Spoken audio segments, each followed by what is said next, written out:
Hello बच्चों, क्या हाल चाल।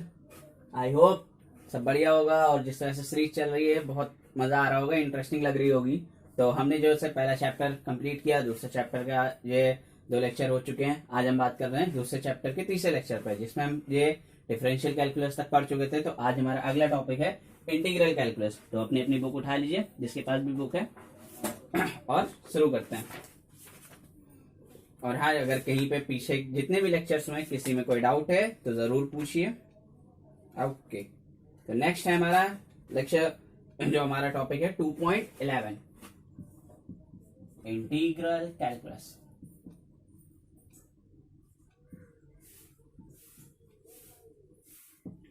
आप लोग ये सोच रहे होंगे कि फिजिक्स पढ़ने, फिजिक्स में मैथ क्यों आ रही। तो आपको बताया था फिजिक्स और मैथ का आपस में रिलेशन है। बस यही एक चैप्टर है जिसमें आपको मैथ्स पढ़नी है। इसका तो अगले चैप्टर से पूरी फिजिक्स ही फिजिक्स है, लास्ट तक का आपको फिजिक्स ही पढ़ते रहना है। ठीक है, तो बस थोड़ा से टॉपिक्स बचे हुए हैं, कंप्लीट कर लीजिए। इस पे बेस न्यूमेरिकल्स लगा लीजिए, जिससे आपको पता चल जाएगा कि क्या क्या चीजें यूज करनी है मैथ्स की। इसमें इंटीग्रेशन, डिफरेंशिएशन, जो भी यूज करना है वो आपको पता चल जाएगा। चलिए, इंटीग्रल कैलकुलस, सिंपल सा इंटीग्रेशन। इंटीग्रेशन के जो फॉर्मूले होते हैं वही केवल आपको पढ़ना है। बाकी और इसमें कुछ इतना इंटरेस्टिंग नहीं है, कुछ भी इतना खास नहीं जो आपको पढ़ना हो।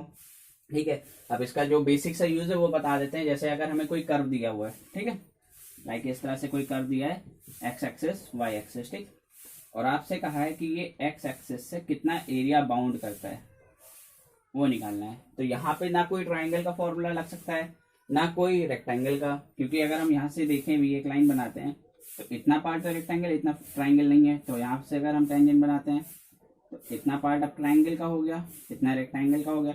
लेकिन कुछ पार्ट, कुछ पोर्शन यहाँ पे भी छूट रहा है और कुछ पोर्शन यहाँ पे भी छूट रहा है। तो इसको कैसे इसमें ऐड करें, तो वही चीज हम करते हैं इंटीग्रल कैलकुलस में। इंटीग्रल कैलकुलस में क्या करते हैं हम, जो इनिशियल लिमिट होती है हमारी और फाइनल लिमिट होती है वो देखते हैं, और कर्व ये किस फंक्शन को फॉलो कर रहा है वो देखते हैं। तो बीच में हम इंटीग्रेट कर देते हैं उसी के रिस्पेक्ट में, तो हमें पता चल जाता है कि इसके बीच में एरिया क्या है। ठीक है, इसको एक और तरीके से समझते हैं कि अगर हम इसको छोटे छोटे पार्ट्स में ब्रेक करें, ठीक है, बहुत छोटे छोटे पार्ट्स में ब्रेक करें, तो जितने भी पार्ट्स बनेंगे वो सारे क्या होंगे, रेक्टेंगल्स बनते जाएंगे। ठीक है, जितने भी हम पार्ट ब्रेक कर रहे हैं, तो अगर हम ये जो कर्व ले रहे हैं इसमें बहुत पास पास में पॉइंट लेंगे तो क्या स्ट्रेट लाइन की तरफ वर्क करेंगे, तो ये हमारा क्या हो जाएगा, रेक्टेंगल। तो अब सारे रेक्टेंगल्स हम ऐड कर दें, जितने भी हमारे रेक्टेंगल्स इसमें हैं उन सबको हम ऐड कर दें। ठीक है, तो वो क्या हो जाएगा, हमारा इसका पूरा एरिया बता देगा। और इतने सारे कॉन्टिन्यूअस को ऐड करने से बेटर होगा कि हम इंटीग्रेशन के कुछ फॉर्मूलेज होते हैं वो लगा दें, तो हम इजिली निकाल सकते हैं। ठीक है, जैसे हमने उसमें क्या किया था, लिमिट एक्सटेंड्स टू 0, मतलब बहुत छोटे छोटे बहुत पास पास ले रहे थे। ठीक है, तो वही चीज हम यहाँ पे भी करेंगे। ओके, देखते हैं। ठीक है, क्या करना है, जो हमारे फॉर्मुलेज हैं केवल वो देखने हैं, फॉर्मूले याद कर लेने बस, और इसमें कुछ खास नहीं करना है। ठीक है, तो जैसे हमारा पहला फॉर्मूला है, इसमें जो फॉर्मूला है इस वक्त आपकी स्क्रीन पे, बस वही आपको याद करने हैं और इसमें कुछ खास नहीं करना है।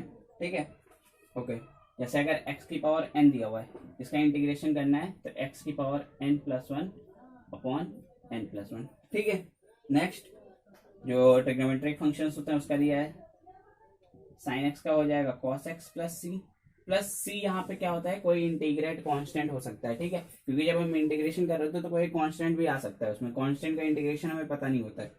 ठीक है, नेक्स्ट sin x का हो जाएगा माइनस cos x का हो जाएगा sin x प्लस c, इसमें c सब में आएगा। ठीक है, तो वो लिखने की जरूरत नहीं है बार बार।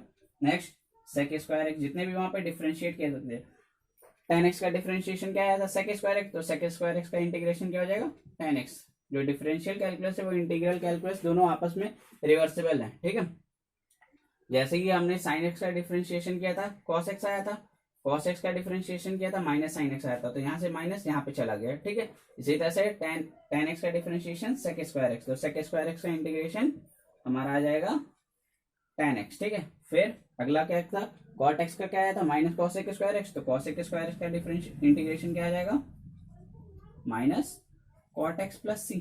ठीक, नेक्स्ट अगला, जैसे हमने क्या किया था, sec x का किया था, तो sec x tan x आया था, तो sec x tan x का इंटीग्रेशन क्या हो जाएगा, sec x प्लस c। फिर नेक्स्ट और लास्ट में क्या किया था, cosec x का, तो cosec x minus cosec x cot x, तो cosec x cot x का क्या हो जाएगा, माइनस कॉसेक एक्स प्लस सी।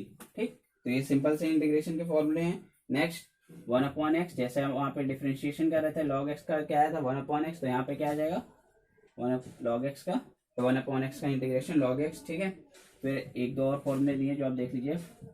1/x², तो 1/x² प्लस a स्क्वायर का होता है 1/a tan इनवर्स x/a, जो आपको यूज करना है इसमें। ठीक, नेक्स्ट जो लास्ट एक और दिया हुआ है 1/√a² माइनस x², इसका दिया हुआ है 1 sin इनवर्स x/a। ठीक, बहुत सिंपल से फॉर्मूले हैं, कुछ इसमें खास नहीं है। ठीक है, और नेक्स्ट अगर ये टॉपिक इतना ही है, अगला इसमें टॉपिक है सिग्निफिकेंट डिजिट। सिग्निफिकेंट डिजिट्स क्या होती है देखिए। अब अगर हमने ये लिखा है 6, ये लिखा है 6.0, तो ये लिखा है 6.00, तो कौन सा इसमें मोस्ट एक्यूरेट है ये। ठीक है, क्योंकि इसमें डेसिमल के 2 पॉइंट तक की भी हम वैल्यू बता रहे हैं, इसमें 1 पॉइंट तक, इसमें ये डेसिमल के बाद की वैल्यू नहीं बता रहे। तो जो जितना ज्यादा एक्यूरेट होता है उतनी उसकी ज्यादा सिग्निफिकेंट डिजिट बढ़ती जाती है। मतलब जो मोस्ट डाउटफुल डिजिट्स होती हैं जितनी ज्यादा, उतना ही वो सिग्निफिकेंट डिजिट उसमें बढ़ जाती है। तो इसके लिए हम क्या कहेंगे, सिग्निफिकेंट डिजिट 3 है, इसके लिए 2 है, इसके लिए 1 है। ठीक है, ओके। नेक्स्ट जो अब इसको क्या कहते हैं, जैसे एक दिया हुआ है कि अगर हम जो 1 मिलीमीटर है उसको 10 इक्वल पार्ट्स में डिवाइड करें। ठीक है, और उसके बाद हम रीडिंग नोट करते हैं, जैसे 10.46 सेंटीमीटर मान लेते हैं, ये रीडिंग हमने नोट करी है। ठीक है, तो ये 104, ये तो सर्टेन डिजिट है, फिक्स है, लेकिन ये क्या है, मोस्ट डाउटफुल डिजिट है।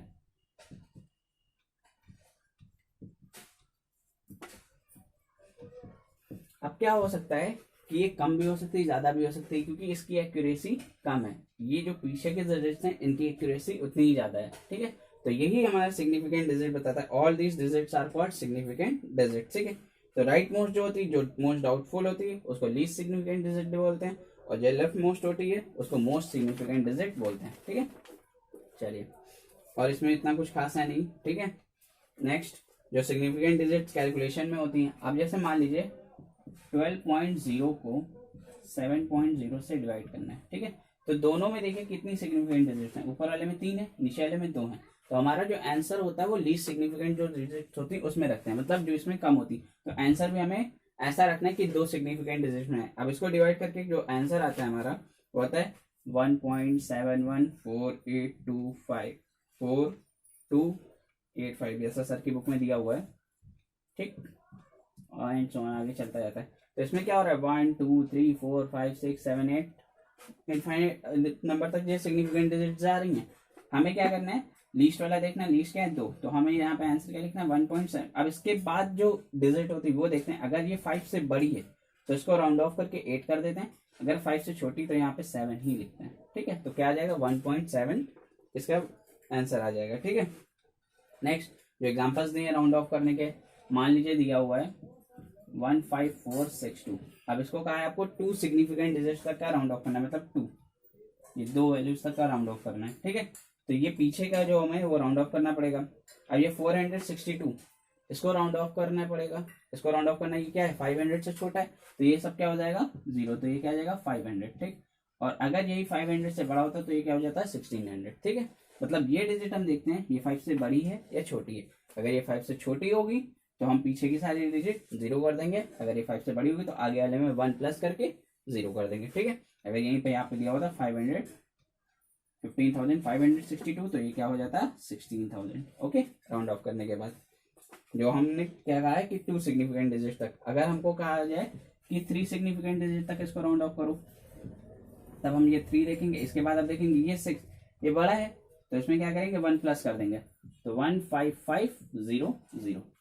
ठीक है, जो 6 है हमारा वो 5 से बड़ा है, तो आगे वाली डिजिट में 1 ऐड करके बाकी की 0 कर देंगे डिजिट। ये होता है हमारा राउंड ऑफ का rule. Next error in measurements, जो एरर निकालते हैं मेजरमेंट्स में बहुत सी आती हैं उनके बारे में। तो एरर सिस्टमैटिक एरर हो सकती है, रैंडम एरर हो सकती है। ठीक है, ठीक, while doing an experiment several error can enter into the results. Error may be due to faulty equipment में कुछ फॉल्ट हो सकता है, केयरलेसनेस हो सकती है। ठीक है, रैंडम कॉजेज हो सकते हैं। ठीक है, तो ये सारी एरर्स हम निकाल सकते हैं। आप एरर को रिड्यूस कैसे कर सकते हो, अगर हम एक एक्सपेरिमेंट एक बार करें और उसी एक्सपेरिमेंट को 10 बार करें तो क्या होगा, जब पहली बार कर रहे होंगे तो एरर के चांसेस ज्यादा होंगे, लेकिन अगर उसी एक्सपेरिमेंट को 10 बार करेंगे तो हमें पता चल जाएगा कि हमारी एक्चुअल वैल्यू क्या है, क्योंकि जो हमारी वैल्यूज आ रही वो एक फिक्स वैल्यू के आसपास ही रोटेट कर रही होंगी। लाइक अगर जैसे हमने सिंपल पेंडुलम का एक्सपेरिमेंट किया जिसकी स्टैंडर्ड वैल्यू होती है 9.8 मीटर पर सेकंड स्क्वायर, ओके, हो सकता है आपने जो थ्रेड यूज किया है उसमें कुछ नॉट्स हो या हो सकता है उसमें कुछ किंग्स हो, तो उनकी वजह से क्या हो सकता है कि ये वैल्यू अप एंड डाउन हो सकती है, ठीक है। या आप जो टाइम पीरियड जो आप एंगल ले रहे हो, सिंपल पेंडुलम में क्या करते हैं, जो हम एंगल बनाते हैं वो कोशिश करते हैं 10 डिग्री से कम रखते हैं, ठीक। 10 डिग्री से ज्यादा होती है तो ये कॉस थीटा का जो फैक्टर भी उसमें आने लगता है, ठीक है। अगर हमने 10 डिग्री से ज्यादा ले लिया बाई चांस, फिर टाइम पीरियड नोट कर रहे हैं तो वो थोड़ा सा एरर आएगा। तो वही एरर रिड्यूस करने के लिए क्या करते हैं, हम एक्सपेरिमेंट को 5 बार 6 बार करते हैं। मान लीजिए पहली बार वैल्यू आई 9.6, 9.7, 9.85, 9.7, 9.65, ठीक। अब इसका हम क्या करेंगे, एवरेज निकालेंगे, ठीक है। जब एवरेज निकालेंगे तो देखेंगे वो नियरेस्ट टू 8.5 पहुंच जाएगी, ठीक है। तो यही चीज करते हैं कि हम जब जिसमें एरर होने के चांसेस ज्यादा होते हैं वो एक्सपेरिमेंट 10 बार या 5 बार रिपीट करते हैं, जिससे क्या होता है उसकी जो मीन वैल्यू निकालते हैं वो उसमें क्या होता है एरर होने के चांसेस और कम हो जाते हैं, ठीक है। नेक्स्ट ये चैप्टर हमारा फिनिश हो चुका है। अब इसके न्यूमेरिकल्स पे आते हैं। न्यूमेरिकल्स लगाएंगे तो और क्लियर हो जाएगा कि हमें कहाँ पे क्या दिक्कत हो रही है। तो अब हम यहाँ पे अपने न्यूमेरिकल्स पे आएंगे, ठीक है। इसमें न्यूमेरिकल्स के बहुत अच्छे अच्छे एग्जांपल्स दिए हुए हैं जो आपको, अगर आपके पास बुक है तो आपको समझ में आ जाएंगे, अगर नहीं भी आते तो पूछ सकते हैं। और एग्जांपल्स हम नहीं बताएंगे, हम सीधे एक्सरसाइज पे आते हैं, ठीक है। एक्सरसाइज जैसे जो आज हम कोशिश करेंगे कि अप्रोक्सीमेटली 5 से 6 न्यूमेरिकल सॉल्व करने की कोशिश करेंगे, क्योंकि इसमें न्यूमेरिकल ज्यादा है, 35 न्यूमेरिकल्स हैं, तो हो सकता है 2 लेक्चर और लग जाए, ठीक है। चलिए, जो पहला न्यूमेरिकल आपकी स्क्रीन पे इस वक्त है कि वेक्टर ए जो एंगल बना रहा है 20 डिग्री बना रहा है और बी 110 डिग्री बना रहा है एक्स एक्सिस से। तो यहाँ पे हम लेके चलते हैं, ये एक्स एक्सिस है हमारी, इसका ओरिजिन पॉइंट ओ ले लेते हैं, इससे 20 डिग्री एंगल बना रहा है ए वेक्टर, ठीक, और 110 डिग्री बना रहा है बी वेक्टर, ओके, ठीक। फिर क्या कहा है, the magnitude of these vectors are, इसका मैग्नीट्यूड है 3, इसका मैग्नीट्यूड है 4 मीटर। फिर क्या कहा है कि फाइंड द रिजल्टेंट, रिजल्टेंट मतलब ये ए से बी के बीच में जब हम लाइन ड्रॉ करेंगे, ठीक, तो ये वेक्टर का निकालना है। अब इसके बीच में एंगल क्या होगा ये बताइए, 90 होगा, क्योंकि 110 ये 20, तो इसके बीच में एंगल क्या हो जाएगा 90, ये हो गया 3, ये हो गया 4, तो क्या ये एक तरह से ये राइट एंगल ट्रायंगल बन रहा है। अगर हम इस तरह से इसको देखें, ये ए ये बी और इसके एंगल इसके बीच का एंगल 90, ये ओरिजिन पॉइंट, ठीक है। तो हमें ये निकालना है। अब हम क्या करेंगे, सिंपल से पाइथागोरस थ्योरम लगा सकते हैं, ये 3 है ये 4 है, तो इसमें क्या हो जाएगा, पाइथागोरस थ्योरम लगाओगे तो ए बी का स्क्वायर क्या आ जाएगा, O A square plus O B square, यानी कि 3 स्क्वायर प्लस 4 स्क्वायर, 9 प्लस 16 25, यानी कि ए बी क्या आ जाएगा हमारा 5। अब इसकी डायरेक्शन क्या होगी, ए से बी, एंगल निकालना है, ये हम देखेंगे एंगल, ठीक है। फाइंड द रिजल्टेंट, हमने 5 मीटर निकाल लिया। अगर इसमें एंगल भी कहते हैं तो एंगल भी हम निकाल सकते हैं tan थीटा से, एक्स एक्सिस से कितना एंगल बना रहा है वो भी निकाल सकते हैं, ठीक है, ओके। एंगल निकालने के लिए क्या किया था हमने, tan theta equal to y upon x, tan theta equal to y upon x, याद है, ठीक है। मतलब परपेंडिकुलर अपॉन बेस, परपेंडिकुलर है 4, बेस है 3, तो ये आ जाएगा समथिंग, तो थीटा क्या आ जाएगा tan इनवर्स 4/3, जिसकी वैल्यू आप निकाल लोगे तो हमें एंगल भी पता चल जाएगा, ठीक है, एक्स एक्सिस से वो कितना एंगल बना रहा है। चलिए, पहला numerical solve. Next second numerical आपकी स्क्रीन पे इस वक्त है, ठीक। क्या कह रहा है second numerical, let A and B be the 2 vectors with magnitude 10 unit each, दोनों का मैग्नीट्यूड कितना है 10 यूनिट है, ठीक। If they are inclined at angles 30 and 60 degree, find the resultant, मतलब एक्स एक्सिस से कितना बना रहे हैं 30 डिग्री और 60 डिग्री, ओके। फिर से हम वही क्वेश्चन करते हैं, एक तरीके से एक्स एक्सिस है, ठीक, ये हम इसमें वाई एक्सिस ड्रॉ कर लेते हैं 90 डिग्री। फिर क्या कह रहे हैं कि एक्स एक्सिस से कितना बना रहा है वेक्टर ए 30 बना रहा है, वेक्टर बी 60 बना रहा है, तो इन दोनों के बीच का एंगल कितना हो जाएगा 30 डिग्री। यस, ये हो जाएगा ए, ये हो जाएगा बी, और हमें ए बी निकालना है, ये भी 10, ये भी 10। ठीक, तो अगर हमें दो वेक्टर्स दिए हैं, उनके बीच का एंगल दिया हुआ है, दोनों का मैग्नीट्यूड दिया है, तो क्या होता था रिजल्टेंट का formula, under root A square plus B square plus 2ab cos theta. याद है, ये सिंपल सा फॉर्मूला है। ठीक, अब ए की वैल्यू क्या दी हुई है 10, 10 का square 100 plus 100 plus 2 into 10 into 10 100 और कॉस 30, कॉस 30 की वैल्यू √3/2। ठीक है, तो ये इसमें से 100 कॉमन आएगा तो बाहर 10 आ जाएगा, 1 + 1 + 2 और ये √3/2। ओके, ये हो जाएगा, ये कैंसिल आउट हो जाएगा, तो इसके वैल्यू 10 √2 + √3। इसको सॉल्व कर लोगे, वैल्यू आ जाएगी, शायद इसमें इसी तरह से लिखा हुआ है। ठीक है, या तो इसको अलग ब्रेक करके 2 cos 15 भी लिख दिया है सर की बुक में, तो उसको भी हम लिख सकते हैं, उसको भी बता दे रहे हैं कैसे लिखा है इन्होंने। ठीक, ये r = 10 √1 + 1 + 2 cos 30 लिख सकते हो। यस, 10 2 1 + cos 30 और 1 + cos थीटा, ये आपको बताया था जब क्या होता था, 1 + cos x = 2 cos square x/2, तो 10 2 इंटू 2 cos square 30/2। या हम आपको ये इसके पहले लेक्चर्स में बता चुके हैं ये चीजें, तो 2 इंटू 2 ये बाहर आ जाएगा, तो 20 cos 15 ये भी लिख सकते हो।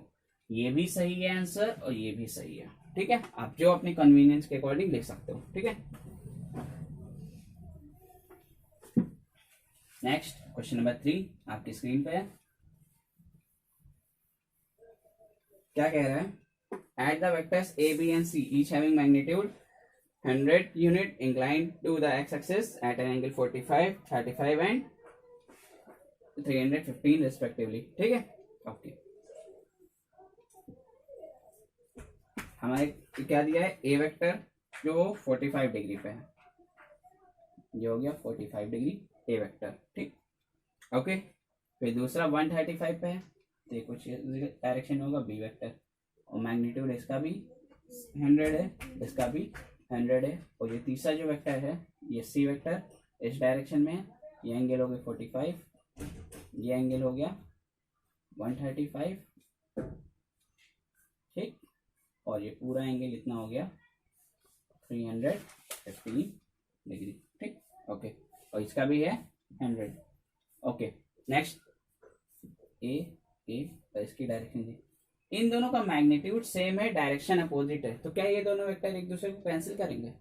यस। ठीक है, अगर मैग्नीट्यूड सेम है और डायरेक्शन ये अपोजिट है, तो वो दोनों वेक्टर्स क्या होते थे, एक दूसरे को कैंसिल करेंगे। इसको क्या b - c लिख सकते हो, और b का जो मैग्नीट्यूड है वही c का मैग्नीट्यूड है, और एंगल भी सेम है, देखिए वर्टिकली अपोजिट है, तो ये दोनों वेक्टर्स एक दूसरे को कैंसिल कर देंगे, तो हमारे पास बचेगा केवल ए वेक्टर। ठीक है, अब क्या करना है, इन तीनों को ऐड करना है, तो ऐड करेंगे तो a + b - c, और b और c इक्वल है। ठीक है, ये a पॉजिटिव डायरेक्शन में, a + b - c हो जाएगा एक तरीके से वेक्टर, क्योंकि इसकी डायरेक्शन अपोजिट है। ओके, तो इसको जब सॉल्व करोगे तो क्या आ जाएगा, केवल a बचेगा, क्योंकि b और c की वैल्यू इक्वल है। ठीक, अब a वेक्टर केवल बचा, a वेक्टर का मैग्नीट्यूड 100 है, डायरेक्शन 45 है, तो आपको रिजल्ट निकालने की कोई जरूरत ही नहीं पड़ी, सीधे आपने निकाल लिया क्या इसका मैग्नीट्यूड कितना है, 100 है, और डायरेक्शन क्या है 45 degree to X axis. Simple सा है, थर्ड क्वेश्चन सॉल्व हो चुका है।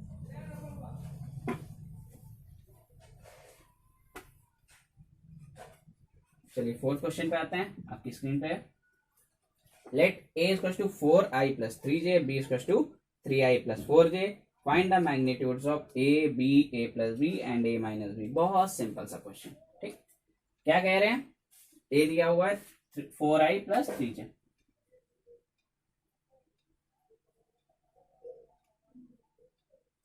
a दिया हुआ है 4i + 3j। ठीक, और b दिया हुआ है, b वेक्टर क्या है 3i + 4j। ओके, ये वेक्टर्स दिए हुए हैं। अब पहला क्या कह रहे हैं, पहले में मैग्नीट्यूड ऑफ ए निकालना है। मैग्नीट्यूड ऑफ ए मतलब √4 का स्क्वायर प्लस √3 का स्क्वायर, एक्स कॉम्पोनेंट का स्क्वायर प्लस वाई कॉम्पोनेंट का स्क्वायर का होल अंडर रूट। तो 16 प्लस 9 हो जाएगा 25, वैल्यू आ जाएगी 5। ठीक, next B, magnitude of B निकालना है। तो 9 प्लस 16, ये भी हो जाएगा 25, वैल्यू कितनी आ जाएगी 5। ठीक, इसका स्क्वायर करोगे 9, इसका स्क्वायर करोगे 16। ठीक, सी क्या करना है, ए प्लस बी निकालना है, ए प्लस बी का मैग्नीट्यूड। तो पहले हमें ए प्लस बी करना पड़ेगा, ए प्लस बी करके देखते हैं।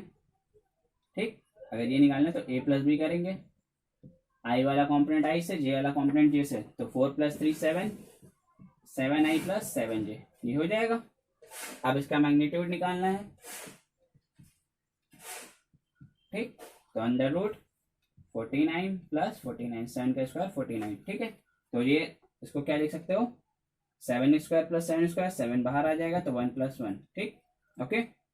इसको चाहो तो एक अलग तरीके से लिख सकते हो, इसको ऐसे लिख सकते हो 98, तो 49 × 2, और 49 बाहर आएगा तो 7 √2 आ जाएगी इसकी वैल्यू। ठीक है, डी वाला जो हमारा पार्ट है, क्या कह रहे हैं, ए माइनस बी। अब इसमें हम ए माइनस बी सॉल्व करते हैं। 4 - 3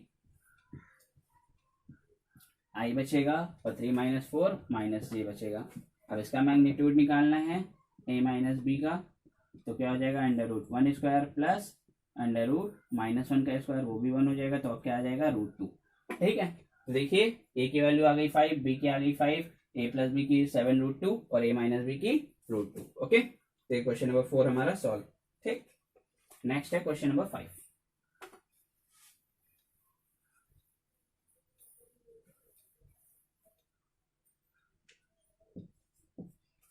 अब इसमें क्या कहा है, हमें फिगर दिया हुआ है जो आपकी स्क्रीन पर से इस वक्त है। ओके, ये ए वेक्टर दिया हुआ है। ठीक, 30 डिग्री एंगल बना रहा है। ये बी वेक्टर दिया हुआ है, 60 डिग्री एंगल बना रहा है, इसका मैग्नीट्यूड 1.5 है। ये बी सी वेक्टर है, ये ओ ए वेक्टर है, और इसके बीच से एक नीचे वेक्टर जा रहा है डी ई वेक्टर, और ये 90 डिग्री 1.0 मीटर का। ठीक है, ओके।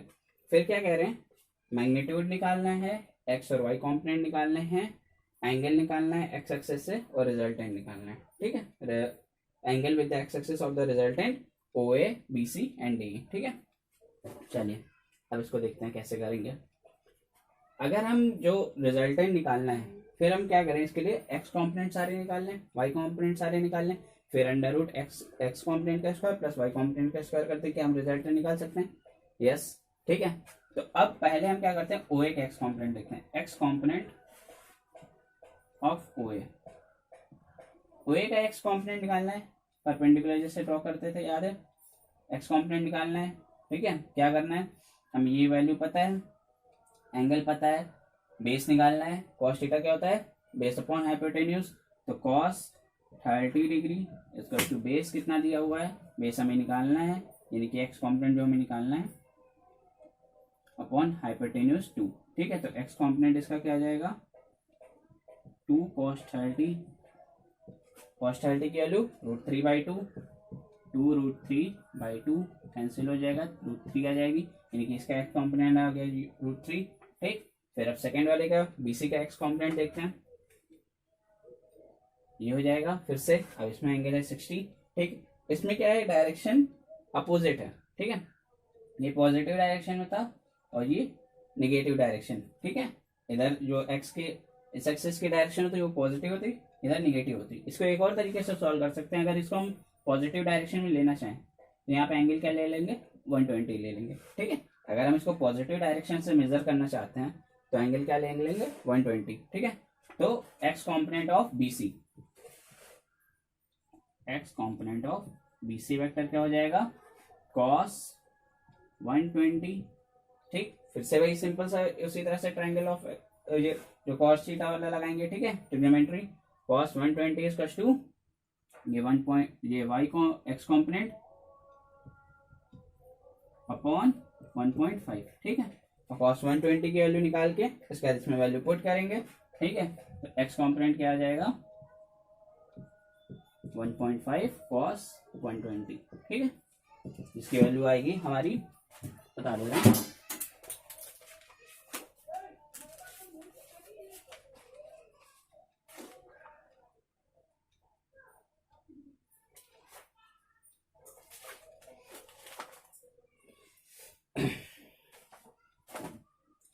cos 120 की वैल्यू रखेंगे तो हो जाएगा ये -1/2, ठीक है। तो यहाँ पर -1/2 करेंगे, इसका ये 3/2 है तो -3/4 इसको लिख सकते हैं, ठीक है। इसको सॉल्व करने के बाद 0.75 -0.75 लिख सकते हैं, ठीक है। ओके, ठीक है। अब इसी तरह से अब हम अगला सॉल्व करते हैं, ठीक है। x कॉम्पोनेंट हमें पता चल गया है √3 है, y कॉम्पोनेंट पता चल गया -0.75 है, ठीक।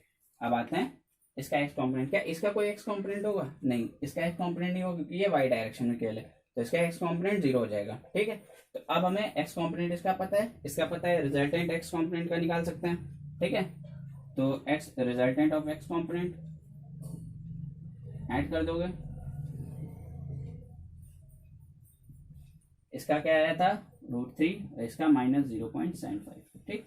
ये हो जाएगा 1.732 -0.75, इसको राउंड ऑफ करके 0.73 लिख सकते हो, इसके बाद माइनस करोगे तो 0.98 मीटर आ जाएगा x कॉम्पोनेंट का रिजल्टेंट, ठीक। अब हम क्या करेंगे, तीनों को y कॉम्पोनेंट का रिजल्टेंट निकालेंगे, ठीक है। y कॉम्पोनेंट पहले का देखते हैं, y कॉम्पोनेंट ऑफ OA, इसका y कॉम्पोनेंट निकालना, ये एंगल कितना हो जाएगा 60, ठीक है। ओके, चलिए सॉल्व करते हैं इसको, ठीक है। ये हो जाएगा 30 और ये हो जाएगा 60, इसका y कॉम्पोनेंट निकालना है, चाहो तो cos अल्फा से निकाल सकते हो या तो sin थीटा यूज कर सकते हो, अगर यही ट्रायंगल लेना है तो इसमें sin थीटा यूज कर सकते हो, ठीक है। sin 30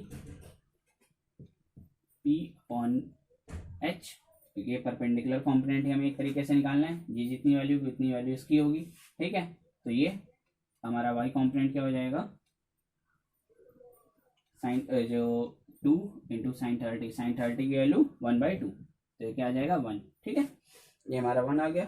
फिर अगला y component of BC vector का y कॉम्पोनेंट निकालेंगे, उसमें हम क्या करेंगे, यहाँ पे एंगल देखते हैं, जैसे यहाँ पे ये 30 लिया था, ठीक है। अब यहाँ पे क्या होगा, एंगल 120 होगा, साइन हो जाएगा, ठीक है।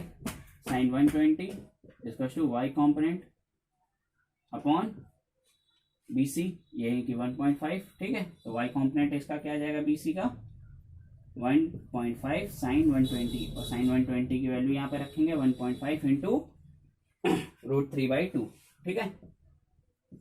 इसको सॉल्व करेंगे तो क्या आ जाएगा 3√3/4, ओके, ठीक।